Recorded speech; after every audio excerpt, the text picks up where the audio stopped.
जिसने सभी को हिला कर रख दिया।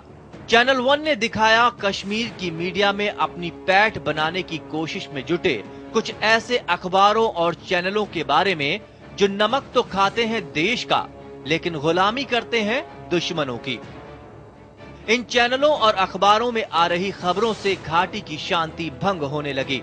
इनकी छापी गई खबरें ऐसा जहर उगलने लगी जिससे शांत कहे जाने वाला कश्मीर सुलगने लगा और अपने अपनों के ही खून के प्यासे होने लगे।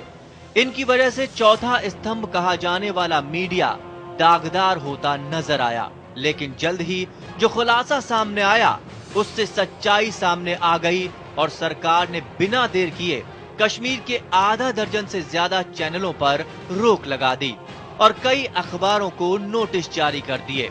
अब जरा इन चैनलों के नाम पर गौर फरमाएं जो देश की एकता और अखंडता को लगातार ठेस पहुंचा रहे थे और खबरों के नाम पर उगल रहे थे जहर।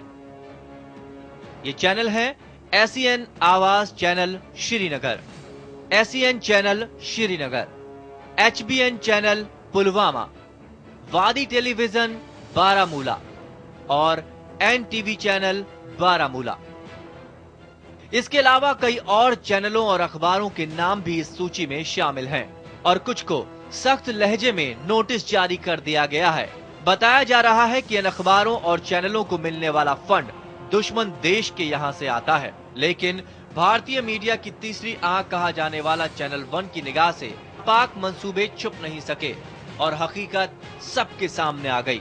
जल्द ही सरकार कुछ और अखबारों पर भी बैन लगा सकती है। नवीन कुमार, चैनल वन। देखा आपने किस प्रकार से जो चौथा स्तंभ माना जाता है मीडिया, अगर वो भी दुश्मनों के साथ मिल जाए और देश के साथ गद्दारी करने लगे तो क्या आप समझते हैं कि देश की एकता और अखंडता सुरक्षित रह पाएगी?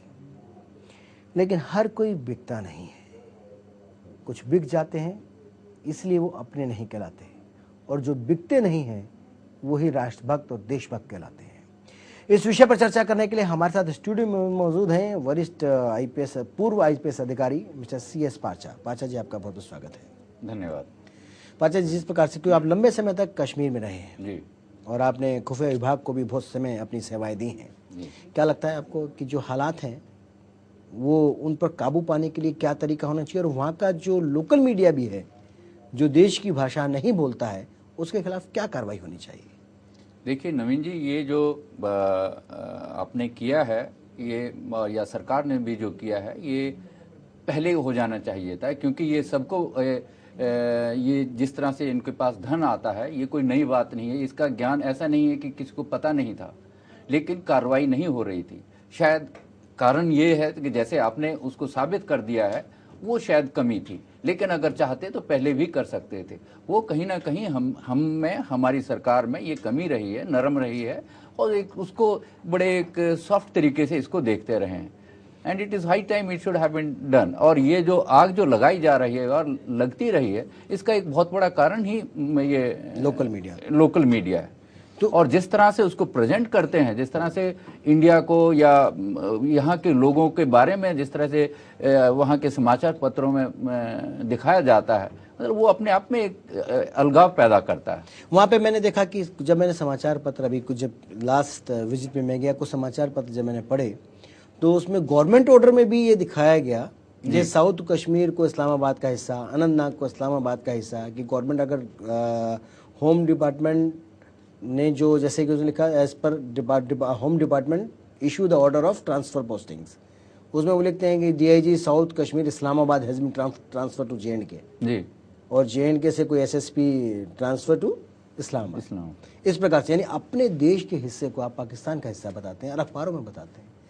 वहाँ के जो हार्ड कोर हुर्रियत नेता हैं वो खुले आम पाकिस्तान चलो पाकिस्तान का नारा देते हैं, देश की जनता को अपने ही देश की फौज, अपने ही देश के लोगों के खिलाफ भड़काते हैं, बरगलाते हैं और सब जानते हैं, खुलेआम करते हैं, पर हम कोई एक्शन नहीं ले पाते। क्या पॉलिटिकल कंपल्शन?